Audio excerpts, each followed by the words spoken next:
Hello friends, exammantra.com में आपका स्वागत है। ठीक है, आइए आज हम नेक्स्ट वीडियो लेके आए हैं पार्ट 2 पॉलिटिकल भारतीय संविधान की। ठीक है, तो हम लोगों ने कल देखा था कि 389 जो प्रांतों के जो विधानसभा थे, इनमें 389 सदस्यों का संविधान निर्माण के लिए एक जो निकाय बनाया गया था, उसमें 379 सदस्यों का चुनाव होना था। ठीक है, पर इन सदस्यों का जो बंटवारा हुआ तो हमने देखा कि भारत जो था वो 3 प्रकार से बटा हुआ था। पहला था ब्रिटिश भारत, दूसरे थे चीफ कमिश्नर और तीसरे थे भारतीय रियासत। तो ब्रिटिश भारत जो था उसके वहाँ पे 292 सदस्य का निर्धारण किया गया था। चीफ कमिश्नरी थे, वहाँ पे 4 सीटों का निर्धारण किया गया था, और जो बाकी सीट थे वो कहाँ के लिए था, वो भारतीय रियासतों के लिए। तो भारतीय रियासतों के लिए 93 सीट थे। ठीक है, पर देखा गया कि भारतीय रियासत जहाँ पे शासन था राजाओं का, राजा ने चुनाव कराने के लिए तैयार नहीं थे। राजा जो थे वो चुनाव करने के लिए तैयार नहीं थे। वो बोले कि हम अपना प्रतिनिधि संविधान सभा के लिए खुद से भेजेंगे। पर ऐसा देखा गया कि चीफ कमिश्नरी और ब्रिटिश भारत में चुनाव संभव था, वहाँ चुनाव जरूरी था, क्योंकि वहाँ के जो जनता थे वहाँ भारतीय थे, पर वहाँ शासन जो हो रहा था वो ब्रिटिशों से शासन हो रहा था। तो यहाँ चुनाव बहुत ही जरूरी था। टोटल 292 प्लस 4 टोटल 296 सीटों के लिए चुनाव हुआ। और ये जो प्रांतीय विधानसभा में ये मेंबर जो चुनकर जाते हैं और भारतीय रियासत से यही जाकर संविधान सभा के लिए सदस्यों का चुनाव करते हैं। जो चुनाव किस प्रकार का होता, जो चुनाव होता इनडायरेक्ट वे में। ठीक है, इनडायरेक्ट डायरेक्ट चुनाव, प्रत्यक्ष नहीं अप्रत्यक्ष चुनाव होना था। ठीक है, संविधान सभा के लिए।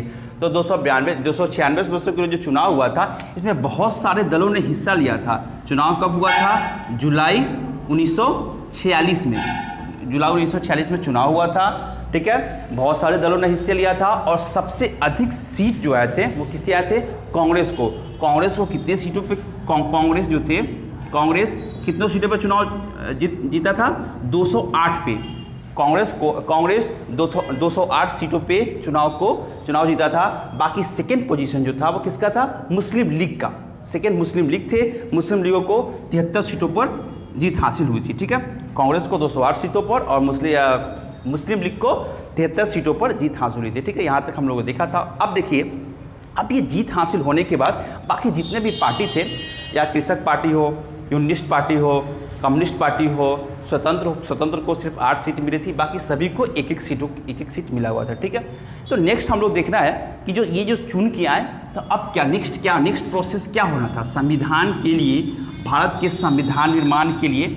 नेक्स्ट प्रोसेस, तो अगला प्रोसेस था संविधान सभा की बैठक। ठीक है, अब संविधान सभा जब चुन के आए, प्रतिनिधि चुन के आए, अब संविधान सभा की बैठक होगी और अप्रत्यक्ष दल से प्रतिनिधि चुन के आएंगे। ठीक है, तो संविधान सभा की बैठक क्या था? संविधान सभा की बैठक। ठीक है, तो संविधान सभा की बैठक के रूप में अगर बात करें तो क्या हुआ था कि संविधान सभा का विधिवत उद्घाटन जो है वो 9 दिसंबर कब हुआ था? 9 दिसंबर 1946 को। ठीक है, 9 दिसंबर 1946 को संविधान सभा की पहली बैठक हुई थी। ठीक है, पहली बैठक एक उद्घाटन किया गया कि नहीं, अब जो जितने सीटों पर जितने भी दलों से जो लोग जीत के आए हैं वो लोग संविधान सभा में आए और अपने राज्य से अपने सदस्यों का चुनाव करें। ठीक है, तो 9 दिसंबर प्रथम बैठक, संविधान सभा की प्रथम बैठक कब हुआ था? 9 दिसंबर 1946 को। ठीक है, अब कोई भी बैठक होना है तो उसमें अध्यक्ष का होना बहुत ज़रूरी है, क्योंकि बिना अध्यक्ष के, जैसे कहीं भी अध्यक्ष उपाध्यक्ष ये सभी होते हैं। ठीक है, तो संविधान सभा की जो प्रथम बैठक हुई थी 9 दिसंबर 1946 को, उस समय संविधान सभा में एक अध्यक्ष का चुनाव किया गया था। अध्यक्ष कौन होगा? पर आपको मैं बता दूं, ये बार बार क्वेश्चन में पूछता है कि प्रथम अध्यक्ष जो थे, जिनका नाम था सच्चिदानंद सिन्हा।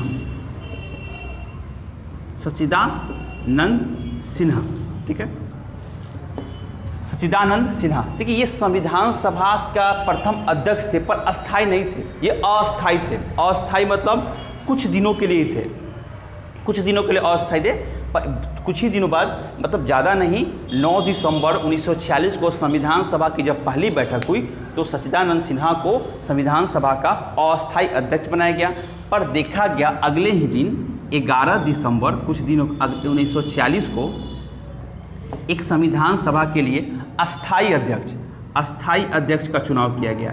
तो अस्थायी अध्यक्ष, तो संविधान सभा के प्रथम अस्थायी अध्यक्ष कौन थे? डॉक्टर राजेंद्र प्रसाद। डॉक्टर राजेंद्र प्रसाद जो थे वो संविधान सभा के अस्थायी अध्यक्ष थे, ठीक है। इनका चुनाव कब हुआ था? 11 दिसंबर 1946 को, ठीक है। तो अब पता चलेगा कि संविधान सभा की जो प्रथम बैठक हुई थी वो कहाँ हुई थी।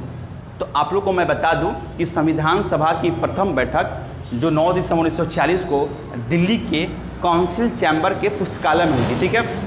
दिल्ली के काउंसिल चैम्बर के पुस्तकालय में हुई थी, ठीक है। और 11 दिसंबर 1946 को संविधान सभा के अस्थायी अध्यक्ष मिल गए डॉक्टर राजेंद्र प्रसाद, ठीक है। अब देखिए, अब जब अस्थायी अध्यक्ष मिल गए, अब अलग अलग समिति, अलग अलग अध्यक्ष, समितियों में अलग अलग अध्यक्ष नियुक्त किए जाएंगे, ठीक है। तो नेक्स्ट जो अध्यक्ष कौन सा बना और कौन सी समिति के अध्यक्ष बने, ठीक है।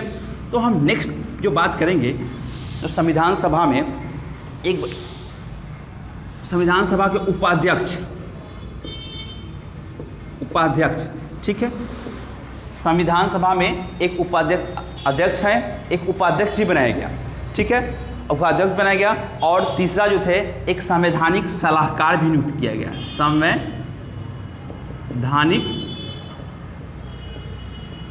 सलाहकार, ठीक है। संविधान सभा में अध्यक्ष, उपाध्यक्ष और संवैधानिक सलाहकार की जरूरत थी। तो पहले संविधान सभा के प्रथम उपाध्यक्ष के रूप में एच.सी. मुखर्जी को नियुक्त किया गया। संविधान सभा के प्रथम उपाध्यक्ष के रूप में एच.सी. मुखर्जी को नियुक्त किया गया, ठीक है। और तीसरा जो पद था वो था संवैधानिक सलाहकार का। तो संविधान सभा में संवैधानिक सलाहकार के रूप में किसे नियुक्त किया गया था? तो किस नियुक्त किया गया था? बी.एन. राव को, ठीक है। संविधान सभा के प्रथम उपाध्यक्ष एच.सी. मुखर्जी और संविधान सभा में संवैधानिक सलाहकार मतलब संविधान पर कुछ सलाह देंगे कि इसका प्रारूप कैसा हो, इसमें कितने अनुच्छेद हो, कितने अनुसूचियां हों, कितने भाग हों, इन सब पर सलाह देने के लिए एक सलाहकार, संवैधानिक सलाहकार की नियुक्त किया गया था, ठीक है। अब नेक्स्ट देखते हैं कि जब संविधान सभा में सब कुछ हो गया तो प्रथम संविधान सभा की बैठक में जब सब नियुक्त हो गए तो प्रथम बात चला उद्देश्य प्रस्ताव का, ठीक है। प्रथम बात चलेगा उद्देश्य, क्योंकि सबसे पहला संविधान में एक प्रीएम्बल, अगर जैसे कि स्कूल हम जाते हैं तो सबसे प्रथम काम क्या होता है? वहाँ जाके प्रार्थना करना। तो संविधान सभा भी जब स्टार्ट हुआ तो पता चला कि तो शुरू हुआ कि यहाँ इसका भी एक प्रीएम्बल प्रस्तावना होनी चाहिए, ठीक है, जिसको उद्देश्य प्रस्ताव के रूप में बोला गया। तो प्रथम उद्देश्य प्रस्ताव प्रस्तुत करने के लिए प्रथम उद्देश्य प्रस्ताव जो प्रस्तुत किए थे वो थे जवाहरलाल नेहरू, पंडित जवाहरलाल नेहरू, मतलब नेहरू जी ने, पंडित जवाहरलाल नेहरू जी ने 13 दिसंबर 1946 को, कब? 13 दिसंबर 1946 को संविधान सभा में की बैठक में एक उद्देश्य प्रस्ताव प्रस्तुत किए। देखिए उद्देश्य प्रस्ताव क्या है? उद्देश्य प्रस्ताव संविधान की एक झलक है। जैसे हम कोई क्वेश्चन दिया गया, ठीक है, उसे आपको डिस्क्रिप्टिव फॉर्म में, मतलब वस्तु नहीं पूरे डिस्क्रिप्टिव फॉर्म में लिखना है, तो हम दो चीज़ स्टार्ट करते हैं। प्रथम है उसका इंट्रो देते हैं, इंट्रोडक्शन मतलब परिचय, और दूसरा है सबसे नीचे लिखते हैं उसका कंक्लूजन, मतलब निष्कर्ष क्या हो। पहला इंट्रोडक्शन परिचय और दूसरा कंक्लूजन। देखिए इंट्रोडक्शन यह बताता है कि हम क्या लिखना चाहते हैं, ठीक है। इंट्रोडक्शन यह बताता है कि हम क्या लिखना चाहते हैं और कंक्लूजन से पता चलता है कि हमने क्या लिखा है। तो यही संविधान की प्रस्तावना में दोनों चीज़ की झलक मिलती है। हम संविधान में क्या लिखना चाहते थे और संविधान में हमने किस चीज़ की व्याख्या की है, ये सभी के बारे में जानकारी हमें संविधान की किससे मिलता है? उद्देश्य प्रस्ताव में। उद्देश्य प्रस्ताव में, जिसे प्रथम बार कब प्रस्तुत किया गया था? 13 दिसंबर 1946 को। किसके द्वारा प्रस्तुत किया गया था? ये पंडित जवाहरलाल नेहरू के द्वारा प्रस्तुत किया गया था संविधान के उद्देश्य प्रस्ताव को 13 दिसंबर 1946 को। तो क्या इसे एक्सेप्ट किया गया? क्या इसमें बदलाव कुछ किया गया? हाँ, तो इस प्रस्तावना को 22 जनवरी 1947 को, कब? 22 जनवरी 1947 को इसे स्वीकृति मिली। क्या मिली? स्वीकृति। इसे स्वीकृत कर लिया गया कि हाँ ठीक है, ये उद्देश्य प्रस्ताव संविधान में, देखिए ठीक है, कुछ कुछ वर्ड बाद में जोड़े जाएंगे, पर उस समय जो जवाहरलाल नेहरू द्वारा जो उद्देश्य प्रस्ताव दिए गए थे उस 13 दिसंबर 1946 को, वह उद्देश्य प्रस्ताव 22 जनवरी 1947 को जाके स्वीकृत कर लिया गया। ठीक है, 22 जनवरी 1947 को स्वीकृत कर लिया गया। अब देखिए उद्देश्य प्रस्ताव बन गए। अब अगला काम क्या होगा? अब अगला काम यह होगा कि संविधान सभा के विभिन्न पहलुओं पर बात करने के लिए, संविधान सभा में विभिन्न पहलुओं पर बात करने के लिए अलग अलग समिति बनाई जाएगी और समितियों में अलग अलग अध्यक्ष होंगे।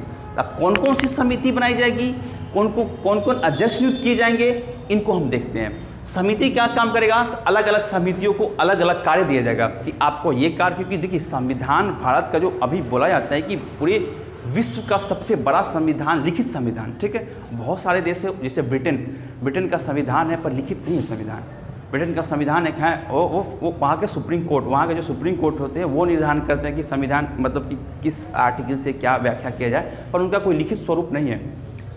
सबसे पुराना, सबसे ओल्डेस्ट संविधान के जैसे सबसे बड़ा संविधान के रूप में भारतीय संविधान को, और लिखित के रूप में भी, लिखित भी जाना है, क्योंकि ये भारत का जो संविधान है वो बहुत सारे देशों के संविधान के लिए गए छोटे छोटे चीज़ को लिया गया और भारत के संविधान का निर्माण किया गया है। ठीक है, तो ये बहुत सारे संविधान का एक सार के रूप में है। ठीक है, तो इसके इन्हें एक फॉर्मेट करने के लिए, इसे एक फॉर्म देने के लिए, इसे एक तैयार करने के लिए बहुत सारे छोटे छोटे समिति बनाई गई। कौन कौन समिति क्या क्या करेंगे, ठीक है। तो अब हम देखते हैं कौन कौन समिति है और इसके अध्यक्ष क्या क्या हैं। ठीक है फ्रेंड्स, तो मैंने बताया कि जब संविधान सभा की बैठक हुई, जब इसकी उद्देश्य प्रस्तावना प्रस्तुत कर दिया गया, ठीक है, तो अब बात चला कि कितनी और संविधान के आगे के निर्माण के लिए बहुत सारे समिति का निर्माण किया गया था। ठीक है, तो कौन कौन सी समिति थे और उसके अध्यक्ष कौन कौन थे, आइए उस पर हम बात करते हैं। ठीक है, संविधान के आगे के फॉर्मेट तैयार करने के लिए, आगे का प्रारूप तैयार करने के लिए, उनके विषय क्या हो, उनका भाग क्या होगा, उनके कितने अनुच्छेद, कितनी अनुसूचियाँ होंगी, क्या क्या संविधान में डाला जाएगा। ठीक है, इन सभी के लिए अलग अलग राज्यों से अलग अलग प्रतिनिधि को चुना गया था। किसके द्वारा? प्रांतीय विधानसभाओं में से अलग अलग दलों के नियुक्त सदस्यों के द्वारा अलग अलग अध्यक्ष का, अलग अलग संविधान सभा के मेंबर को नियुक्त किया गया था अलग अलग राज्यों से। ठीक है, तो हम देखते हैं पहला समिति बनी थी नियम समिति। ठीक है, नियम समिति के अध्यक्ष डॉक्टर राजेंद्र प्रसाद थे। सेकेंड था संचालन समिति। ठीक है, संचालन समिति के भी अध्यक्ष कौन थे? डॉक्टर राजेंद्र प्रसाद। तीसरा थे प्रारूप समिति। देखिए, हम बोलते हैं कि भारत के संविधान निर्माता के रूप में हम बाबा साहब डॉक्टर भीमराव अम्बेडकर को जानते हैं। क्यों जानते हैं? आप बोलचाल की भाषा में देखिए, संविधान निर्माण में तो सबका हिस्सेदारी थी, लेकिन हम बाबा साहब को इसलिए जानते हैं कि किसी भी चीज़ के निर्माण में मेन जो चीज़ होता है वो उसका प्रारूप होता है, इसका स्ट्रक्चर कैसा होगा। जैसे हम घर बनाते हैं तो लेबर मजदूर सब काम करते हैं, लेकिन स्ट्रक्चर तैयार करने के लिए मेन जो रोल होता है वो इंजीनियर का होता है। वही तो बताता है ना कि कहाँ क्या चीज़ होगा, कहाँ कैसा डाला जाएगा, क्या उसके स्ट्रक्चर होंगे, कहाँ। तो यही प्रारूप, उसे प्रारूप बोलते हैं। उसे इस संविधान का प्रारूप बोला गया था कि हमारा भारत का जो संविधान होगा वो कैसा होगा, वो लचीला होगा या कठोर होगा, वो लिखित होगा, वो कैसा होगा, उसमें क्या क्या चीज़ होंगे, उसका झुकाव सरकार की तरफ होगा या जनता की तरफ होगा, उसमें राम राज्य का कॉन्सेप्ट होगा कि सर्वजन हिताय सर्वजन सुखाय का कॉन्सेप्ट होगा। ये बहुत सारी बातों पर लेकर चर्चा हुआ था संविधान में, बहुत लंबा चर्चा हुआ था। ठीक है, तो उस प्रारूप समिति के अध्यक्ष जो थे वो डॉक्टर भीमराव अंबेडकर थे। नेक्स्ट था संघ संविधान समिति। देखिएगा, संघ और राज्यों में बाद में भी पता चलेगा कि सरदार वल्लभ भाई पटेल को जब हमारा पहली गवर्नमेंट बनती है, पहला चुनाव होता है, ठीक है, और पहले मंत्रिमंडल की कॉन्सेप्ट जब आता है भारत में, तो सरदार वल्लभ भाई पटेल को गृह मंत्री के रूप में पद मिलता है। ठीक है, तो संघ संविधान, संघ के जितने भी संघों के कार्य होंगे संविधान में, उनका अध्यक्ष जवाहरलाल नेहरू को बनाया जाएगा। तो संघ संविधान समिति के अध्यक्ष जवाहरलाल नेहरू थे। वहीं प्रांतीय संविधान समिति, प्रांत मतलब राज्यों के जो संविधान समिति के जो अध्यक्ष थे, जो राज्य की तरफ से अपना विचार रखने का काम करते थे, उसके अध्यक्ष के रूप में सरदार वल्लभ भाई पटेल को जाना जाता है। वित्त एवं कर्मचारी समिति डॉक्टर राजेंद्र प्रसाद। हाँ, कि संविधान में वित्त पर मतलब कि स्ट्रक्चर जैसे वित्तीय स्थिति पर राज्यों के लोगों को कि हम संविधान में कहीं जैसे कि बोला जाता है कि संविधान में सबको मतलब बराबर का वित्तीय रूप से, फाइनेंशियल रूप से बराबरी का अधिकार सबको नहीं दिया गया। ऐसा नहीं है। क्यों? क्योंकि ऐसा नहीं है कि सबको अंबानी बना दिया जाए, ये सबको गरीब बना दिया जाए, वो खुद पे डिपेंड। इसलिए बाद में आपको देखेंगे कि मूल अधिकार से इसके भी हटा दिया गया था, बाद में इसे अलग संविधान के एक आर्टिकल के रूप में जोड़ दिया गया। ठीक है। नेक्स्ट है सलाहकार समिति। सलाहकार, तो सलाहकार समिति के जो सरदार वल्लभ भाई पटेल को बनाया गया था। नेक्स्ट था, देखिए सलाहकार समिति जो थी जिसके अध्यक्ष सरदार वल्लभ भाई पटेल थे, इस सलाहकार समिति के 2 उप समितियाँ थी। कौन सा था? एक मूल अधिकार उप समिति और एक इधर देखेंगे अल्पसंख्यक उप समिति। अल्पसंख्यक जैसे कि मूल अधिकार, मैंने बताया था कि संविधान में आगे चलकर मूल अधिकार को भी रखा जाएगा। इसमें संविधान में सभी अनुच्छेद जरूरी थे, पर कुछ ऐसे अनुच्छेद थे जो विकट परिस्थितियों में भी लोगों के पास कायम रहेंगे।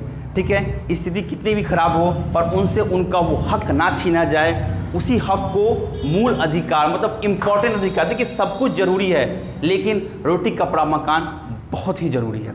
आपसे सब कुछ छीना जा सकता है, लेकिन भूख जो भोजन है, भोजन का अधिकार और जीवन जीने का अधिकार किसी से कोई भी सरकार कुछ भी कोई भी हो नहीं छीन सकता है। हाँ, आपको रोकने जाने पर पाबंदी, आपको घूमने पर पाबंदी, आपके सब कुछ पे पाबंदी लगाया जा सकता है, लेकिन कुछ ऐसे नेसेसरी चीज़ होते हैं, ज़रूरत की चीज़ होते हैं जिन पे कोई भी न सरकार और न कोई पाबंदी नहीं लगा सकता है। उन्हीं में कुछ अधिकार आएंगे आपको। मूल अधिकार उप समिति के अध्यक्ष थे JB कृपलानी।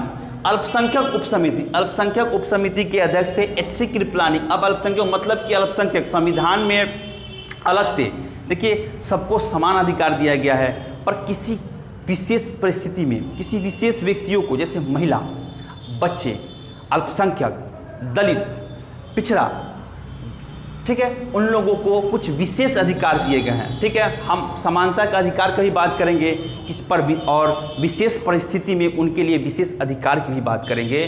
तो उनके अध्यक्ष बनाए थे HC मुखर्जी को।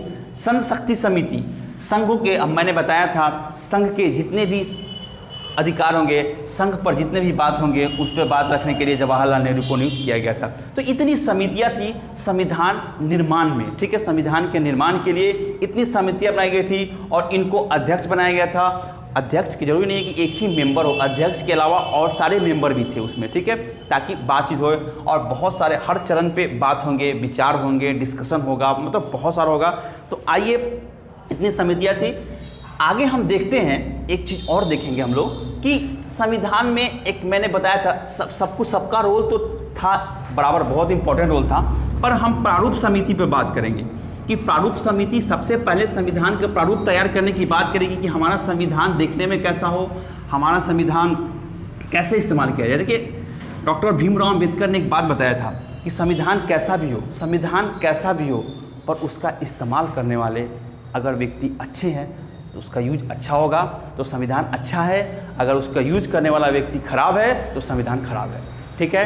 वो डिपेंड करता है सरकार पे। अगर सरकार तानाशाह है तो संविधान तानाशाह है, अगर सरकार डेमोक्रेटिक है तो संविधान भी डेमोक्रेटिक है। संविधान कोई भी चीज़ अच्छा या खराब नहीं होता है, यूज करने वाले पे डिपेंड करता है, उसके उपयोग करने वाले पे डिपेंड करता है कि वो उसका उपयोग पॉजिटिव वे में कर रहा है या निगेटिव वे में कर रहा था। ये बाबा साहब ने पहले ही बता दिया था। बाबा साहब जानते थे, वो बहुत दूरदृष्टि वाले व्यक्ति थे। उन्होंने बता दिया था कि संविधान अच्छा भी है और खराब भी है, डिपेंड करता है इसके उपयोग करने वाले कैसे हैं। ठीक है। तो बात करते हैं हम लोग कि 29 अगस्त 1947 को, 29 अगस्त 1947 की बात करेंगे। ठीक है। इस दिन क्या हुआ था कि संविधान के जो प्रारूप समिति के अध्यक्ष डॉक्टर भीमराव अम्बेडकर थे, इसे 7 सदस्यीय बनाया गया था। ठीक है। प्रारूप समिति को कब बनाया गया था? 7 सदस्यीय बनाया गया था। ठीक है। इनमें 7 सदस्यों को नियुक्त किया गया था प्रारूप समिति में। क्यों? क्योंकि संविधान का पूरे फॉर्मेट तैयार करना था ना, तो पूरे फॉर्मेट तैयार करने के लिए बाबा साहब तो थे ही, बाकी और भी उप समितियाँ थी उसमें, तो और मतलब प्रारूप समिति में और भी बहुत सारे सदस्य थे। तो कौन कौन सदस्य थे ये हम देखते हैं, अभी आपको सदस्य के रूप में देखते हैं। ठीक है, हमने क्या बताया कि 29 अगस्त 1947 को जो प्रारूप समिति थे, संविधान के जो प्रारूप समिति थे जिसके अध्यक्ष डॉक्टर बाबा साहब भीमराव अम्बेडकर थे, उसे प्रारूप समिति को 7 सदस्यीय बनाया गया। 7 सदस्य कब? 29 अगस्त 1947 को। तो इनमें 7 सदस्यों में कौन कौन थे? सीधे कभी कभी क्वेश्चन में पूछता है इनमें से निम्न या निम्न में से कौन प्रारूप समिति के सदस्य नहीं थे। ठीक है, तो आप लोग को ध्यान देना होगा, बस ज़्यादा नाम नहीं, हल्का पीछे का बैक का नाम जो इनका सरनेम याद कर लीजिए। अब क्योंकि मैंने देखा बहुत सारे क्वेश्चन में, बहुत सारे एग्जाम में पूछे ऐसे क्वेश्चन कि इनमें से कौन प्रारूप समिति के सदस्य हैं या इनमें से कौन प्रारूप समिति में नहीं है। ठीक है, तो कौन से थे? अल्लादी कृष्णा स्वामी अय्यर। ठीक है, प्रारूप समिति जो 7 सदस्यीय बनी थी 29 अगस्त 1947 को, इनमें ये सब सदस्य थे। सेकेंड थे KM मुंशी, तीसरा थे मोहम्मद सादुल्ला, चौथा थे N गोपाला स्वामी अय्यर और 5वां थे BL मिश्रा। देखिए BL मिश्रा को ने बाद में प्रारूप समिति से जो थे वो इस्तीफा दे दिए, इनके जगह पे N माधवराव को नियुक्त किया गया प्रारूप समिति में। और सातवां थे DP खेतान थे, पर 1948 में इनकी मृत्यु हो जाने के कारण TT कृष्णामाचारी को संविधान के प्रारूप समिति में जगह दिया गया। ठीक है, सबसे पहले इन जो प्रारूप समिति को ही 7 सदस्यीय बनाया गया था, क्योंकि मेन सबसे पहले ज़रूरत थी उद्देश्य प्रस्ताव के बाद संविधान में किसी की ज़रूरत थी तो प्रारूप की, उसके फॉर्मेट की, कैसा फॉर्मेट हो। पर एक चीज़ और इसमें इम्पोर्टेंट चीज़ है, इस 29 अगस्त के बाद एक नया कड़ी आया कि देखा गया कि हमारे संविधान सभा के जो संवैधानिक सलाहकार थे, कौन थे? कमेंट बॉक्स में आप लोग बताइए। Doctor BN Rao. ठीक है, डॉक्टर BN राव जो संविधान सभा के संवैधानिक सलाहकार थे, उन्होंने संविधान का एक प्रारूप तैयार कर दिया। प्रारूप समिति तो काम कर रही थी, पर संविधान सभा के जो संवैधानिक सलाहकार थे, याद रखिएगा, डॉक्टर BN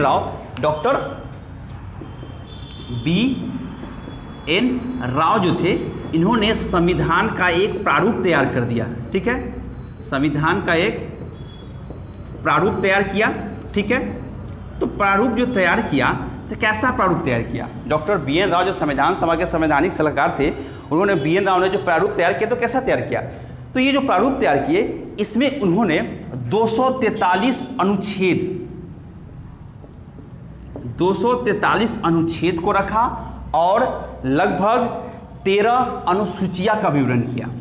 13 अनुसूची। ठीक है, जो डॉक्टर BN राव जो संविधान सभा के संवैधानिक सलाहकार थे, इन्होंने संविधान का मतलब प्रारूप समिति काम कर रही थी, तब तक इन्होंने एक प्रारूप तैयार कर दिया जिसमें इन्होंने 243 अनुच्छेद और 13 अनुसूचियां तैयार की। ठीक है, अब देखिए नेक्स्ट काम क्या होता है। अब प्रारूप समिति द्वारा जो संविधान का एक प्रारूप तैयार किया जा रहा था, उस देखिए BN राव तो एक प्रारूप तैयार कर दिए, पर मेनली काम ये किसको मिला था? प्रारूप समिति को, जिसके अध्यक्ष थे डॉक्टर भीमराव अंबेडकर।